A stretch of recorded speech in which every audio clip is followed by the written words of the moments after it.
All right, good evening. Welcome to the program. You're listening to the Soapbox on 90.9, 104.1 WMPG, Southern Maine's community radio from the University of Southern Maine. My name is Eric Poulin, and it is good to be back. Good to have Ed back there in the engineering chair. We missed last week. We were preempted for the very worthy homelessness marathon. But so 2 weeks ago, we had Noam Chomsky on, and actually that was a nice little segue, that little underwriter tag there, because we have confirmed an interview with Dr. Richard Wolff, whom I've mentioned on the program multiple times before, and just completed his book, Democracy at Work, and it's a quite engaging sort of reimagining of capitalism and really sort of a re-envisioning of socialism as well. And it recasts it in a more favorable sort of democratic light. So it's an interesting idea, and I'm sure that speech will be wonderful. And tune in next Wednesday, a week from tonight, for the first part of my interview with him, and then we'll air the second part the following week. But as for tonight, I have a guest on the line, Diana Lebeaux, who is the Curriculum Development Manager at the Boys Club of New York. She's received a master's in educational leadership from the New York University, and she has been engaged in the field of education for 8 years now. Much of that time was spent in Maine. So welcome to the show, Diana. Thank you. Nice to be on. So how long were you in Maine? You were teaching primarily while you were in Maine, is that right? I grew up in Maine, and I went to college in Maine, and then and that's where I, initially studied education, and then I did teach in Maine middle school for a few years before I moved to New York. And so, do you want to maybe just give a quick overview of what you're currently doing? What is a curriculum development manager, and what is the mission of the Boys Club of New York? Sure. So the Boys Club of New York has been around since 1876, so we were pretty much one of the first boys clubs in the country.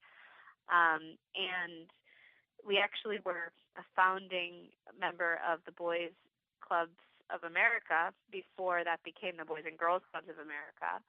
And we decided as an organization to focus just on young men because we felt like in an inner city situation, the needs of young men were at the time very different, and I would argue probably still now very different as a general rule than young women. Certainly different challenges facing them. So that's our organization. We have multitude of services. We have many locations. We are no longer part of the Boys and Girls Clubs of America. We are just our own organization. We have 3 clubhouses throughout the city of New York. We're opening a 4th. And we focus on everything from academics to physical health and physical activity, all the way to social services that we provide, music, arts, etc. So we are a full-service after-school organization open to young men between the ages of 6 and 20, and members only have to pay $5 a year. So predominantly our membership is low-income kids, predominantly kids of color, and we really work to provide them the excellent kind of programs that might otherwise only be available to wealthier peers. And my role is to be basically in charge of developing all of our new programs that have any sort of curriculum to them. I was previously the education director, and that meant that I was in charge of our academic programs and worked a great deal with families and kids and running a bunch of programs. Now, my focus is much more specifically curriculum, so in some sense it would be narrower, except that I now oversee the programming in other fields besides just the academic sphere. Okay, and we should specify that this is New York City that you're operating yes. out of, is that right? It is New York City, that's right. Okay, excuse me. So, folks, if you want to join the conversation, give us a call, 780-4909. I invited Diana on the show tonight because I thought we could, well, obviously education is such an important issue and very germane to a lot of the themes that we've been exploring on the Soapbox. And there are some, I think, pretty common misconceptions out there about some issues relating to education currently. And I was hoping maybe, Diana, that you could kind of help us break it down. The first, For sure. the first that I'd like to talk about is this issue of Common Core. And Mm. I am, as you know, a special education teacher in a public school district. And I have to say, I actually know embarrassingly little about the Common Core. I know sort of the polemic takes on it, which it seems to be, the conservative take seems to be, well, the government shouldn't be telling us what, students should be learning, and it should be up to the states to decide that. And I don't know if you would say the liberal take, but the sort of the proponents of the Common Core seem to feel that, there's nothing wrong with across the board standards. So, okay, so first of all, what exactly is Common Core? Okay. Um, First of all, I would, by the way, say that what you outlined as the conservative and liberal stance, I would argue potentially are what you say liberal, I would say neoliberal. And Okay. when you say conservative, I would probably say conservative and liberal. But we'll go there in a few minutes. I describe Common Core as a set of standards and expectations that are basically setting high expectations for what students will be learning at each grade, what they can be expected to know before they can move on to the next grade, with the idea that no matter what school or program a child is in around the country, we can expect certain things are going to be mastered over the course of the school year, and the teachers will be held to these, making sure that their students all reach these goals. And the students will be expected to meet them before, or at least a certain percentage of them, before they can move on to the next grade. Different states, the states sort of voluntarily had to adopt these initially, and they're increasingly becoming more mandated as the expectations get higher to be part of a lot of federal funding and things like that. Was there, they need to be. to your knowledge, was there any sort of governmental coercion I mean, they were voluntary, but were they really voluntary? There's some financial, I wouldn't say coercion, maybe taking it too far from the initial standpoint. I'd say it's heading toward that now. Initially, it was much more, I do believe that most of the development of Common Core was done to try to fix some of the problems that were happening with things like No Child Left Behind.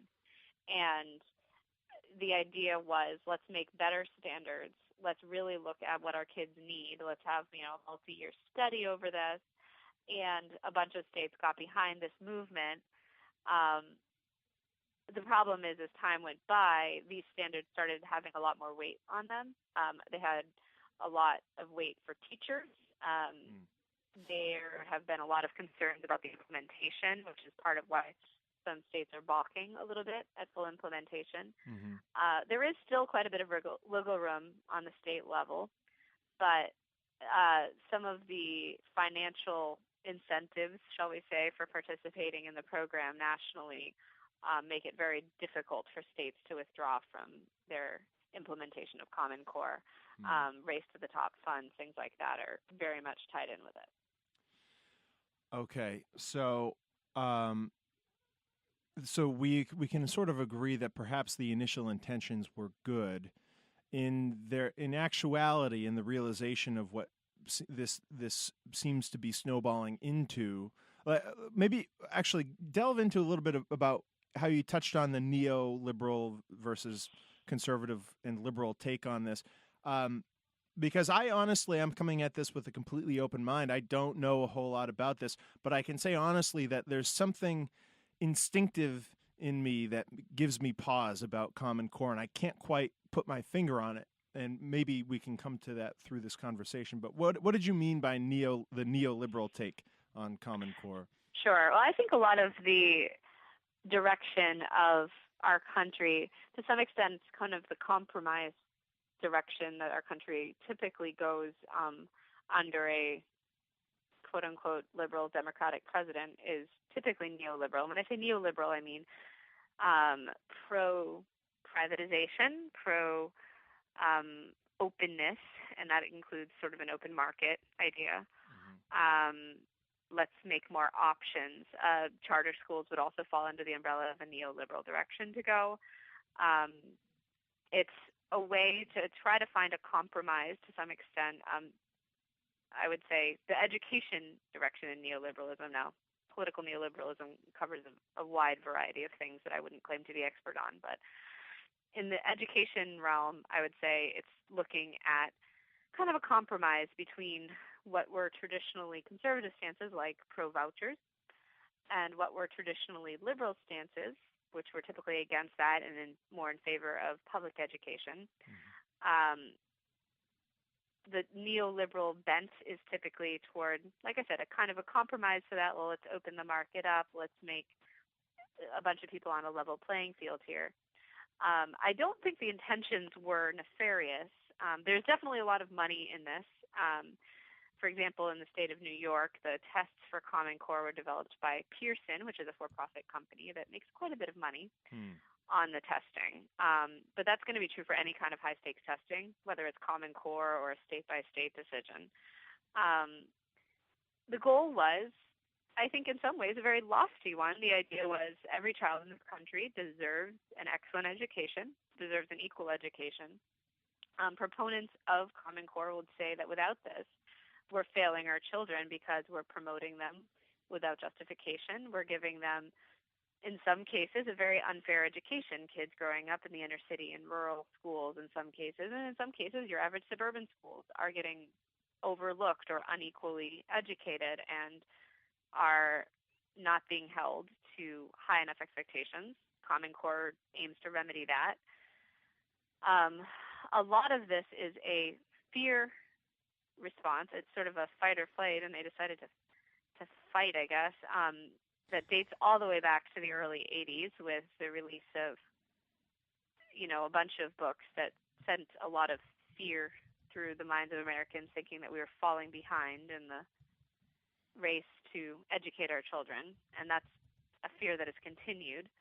And the knee-jerk reaction, I think, to that fear is to set a very national top-down standardization practice. And that is, I think, what opponents of Common Core would say, is that it's very top-down. It doesn't look at what works in other countries. For example, it's almost directly opposite to one of the most successful countries by most metrics, Finland, and what they do with education. Which is what exactly? Their approach to education is very much games-based. There's very little national oversight. It's a lot of power rests in the principals. A lot of trust rests in the principals, who are held to very high expectations themselves. It's a very inquiry-based, problem-solving-based educational system that, by most metrics, results in very highly educated kids. I will add that, of course, Finland doesn't have the diversity of the U.S. or the breadth of the U.S. They don't have nearly so high a population. They don't have nearly so high a poverty rate. One of the premises of Common Core, of course, is that the number one thing to do to improve education in our country is, and the outcomes of our students, is to amp up the expectations for our teachers. And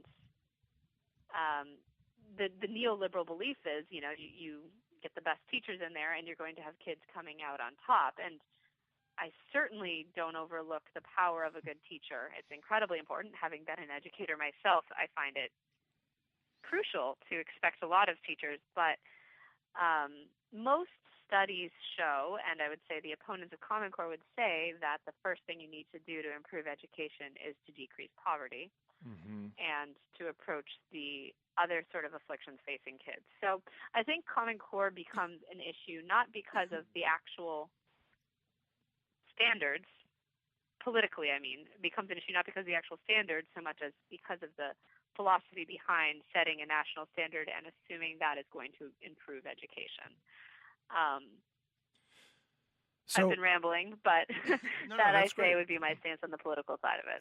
No, that's very informative. And if you want to join the conversation, call us up. You're listening to the Soapbox on WMPG. The phone number to join the conversation is 780-4909. Excuse me. My guest tonight is Diana Lebeaux, the Curriculum Development Manager at the Boys Club of New York, and she formerly taught in Maine for a number of years. So I guess, Diana, I thought that was pretty insightful, overview of the issues around Common Core. What would you say to someone, say a Common Core proponent who says, well, how are we to ensure that a student in an inner city slum area is going to receive just as quality an education as someone in a, an affluent sort of suburban or rural, area? I think that's a very fair question. And I'm actually not entirely against the idea of having national standards. My problem is the knee-jerk approach to it and the rapidity with which the implementation is expected to happen. In New York, where I am, for example, there is clearly a need to improve a lot of the schools. I'm not saying everything in Maine is perfect, but the graduation rate in Maine is very high, and I would say there isn't the kind of sweeping inequality that you see currently, say, in inner city New York. We're also a lot less diverse as well. Exactly, that's true. But so speaking for New York's stance, there's clearly a need to reform the schools, and clearly there have been a lot of attempts to do that. This is not the first time that there has been an attempt to use high-stakes testing to assess student learning. That happened under No Child Left Behind, and it failed a lot of children. Dana, why does it seem like the focus seems to always be from the top anyway on testing rather than teaching? Why aren't we thinking more innovatively about approaches to teaching? And moreover, I think you hit on it pretty succinctly when you mentioned economics.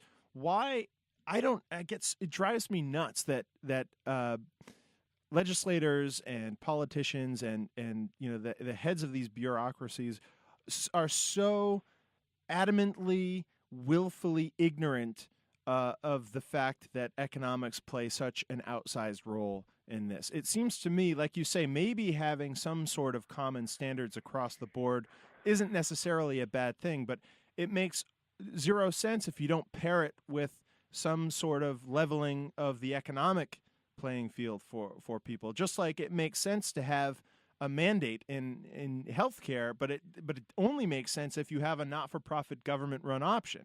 But these I guess maybe it's the neoliberal tendency to make to decouple these sort of key components that are related and should be going together. But I agree with you, and I would say that it goes beyond simply the fact that it would be more effective to get families out of poverty. Of course, it is very challenging to approach that. That's the harder issue to tackle. It's easier to blame teachers. Well, it's a harder issue to tackle politically, but there are no secrets to how we need to get people out of poverty. Oh, absolutely not. It's a harder issue to tackle in terms of it means a more drastic change to our political arena. Right. The world, and the U.S. in particular, is no stranger to blaming teachers in schools for kids' failures. Mm-hmm. That's the easy answer. And sometimes it is the right answer, but the problem is that's not typically the case. And I think as far as the Common Core, if we really are doing this because we care about holding students to high expectations, and that's the only reason we're doing this, we need to do it slowly. We need to do it from the bottom up. We need to look in classrooms at what is working. I would challenge you to reconsider the thought that we need to look at what is being taught rather than what the students' output is, because I do think it is a dangerous thing to look at what teachers are doing and not at what students are learning, because I think the focus does need to be on how students come away. The teacher could be doing a beautiful dog and pony show, and if the students aren't learning, then that teacher is obviously not effective. You're right. What I'm suggesting, just to be clear, what I'm suggesting is not to focus on one at the exclusion of the other, but to focus on both. Well, I think you're right, and I think that the bigger kind of elephant in the room is that a lot of this is done using standardized testing, high-stakes testing, and that's where a lot of these problems begin. Because that doesn't look at all at how teachers are teaching. And I would say that is one of the biggest arguments against Common Core. Common Core does not include anything as far as how to teach. It doesn't include guidelines for teachers on how to effectively teach. It just tells teachers what needs to be taught. It's up to the states and the school districts to then turn that into curriculum. And that's very, very dangerous. That's basically saying we're going to set you up to fail in a lot of cases. And I can say this based on experience too, Diana, that from what I have observed, part of why I know so little about Common Core is because the schools and the districts are often in disarray around how to prepare for Common Core, and they have not received the professional development and the supports that they need to be able to do so effectively. And that's a real problem. I would agree, and I think it goes even beyond the district level. But I agree that is a huge problem, and I think, the actual standards, even if you assume that the standards that have been made from the top down or from this committee are correct, let's say that they are the right standards. Let's say that they are high but reasonable standards to hold our students to. You're expecting that an 11th grader right now can meet high standards with absolutely no preparation from 1st, 2nd, 3rd, 4th, 5th, 6th, 7th, 8th, 9th, and 10th grade to scaffold toward those standards. So you're failing an 11th grader because of a new system in place that he hasn't had 11 years to get ready for. Right. So if you want Common Core to work, you have to start at 1st grade and then the next year do 1st and 2nd. You need to build a child.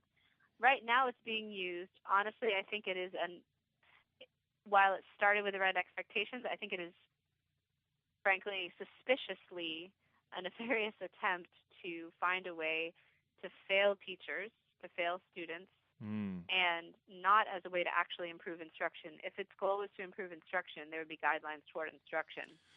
Oh, that's interesting because it seems to me, just sort of blatantly obvious that there's this very sort of cynical shell game going on that conservatives are playing with education right now, which is that they defund it, and then they attack the outcomes, which have gone down because there aren't the teachers, there aren't the resources to increase the outcomes, and then they point to those reduced outcomes and say, well, you don't want to send your children there. We can't trust the public education system. And then they further defund it, or they push vouchers, or they push charter schools, which are public-private partnerships.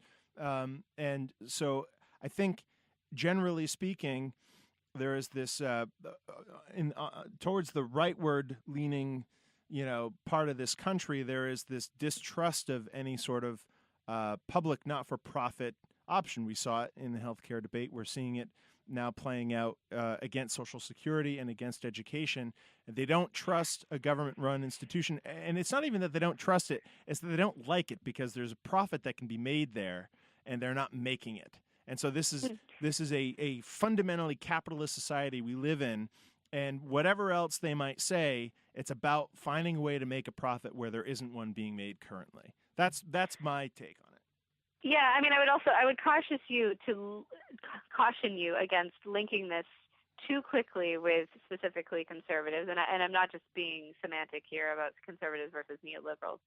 I think one of the fascinating things about Common Core is, to some extent, opposition is crossing political boundaries in really strange ways. Most of the states and parties that are against Common Core are traditionally red states and conservative groups. Yeah. Or groups like some teachers' unions that have been accused of being conservative in their approaches to progressive education. Now New York, however, has decided to come out in its own way against it. NEA has decided to backpedal a little bit in its support for Common Core. Yeah, I just heard that today. So New York right now has some strange bedfellows. For the first time in a very long time, it is allying itself with a lot of red states.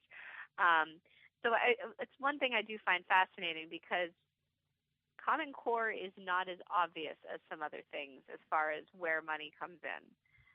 There's a lot of money to be made in a system set up to fail a lot of students, because what can happen then is, of course, this school is failing. Let's let in a charter school. We haven't even talked about charter schools yet. Right.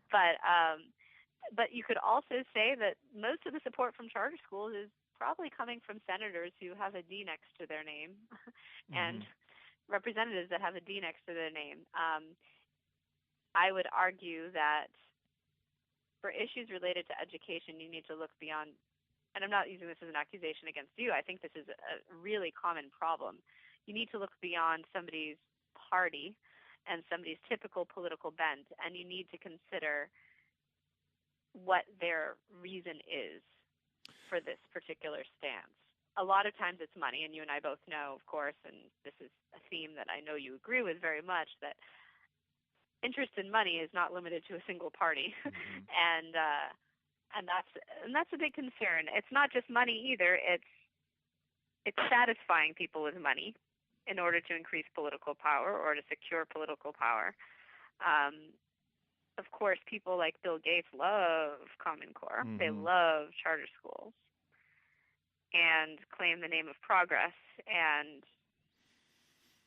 get by because they are doing this through not-for-profit institutions and think tanks. Right. And I think that's as troubling as people who knee-jerk distrust the government, although I don't have a great deal of trust in the government at the moment, but No.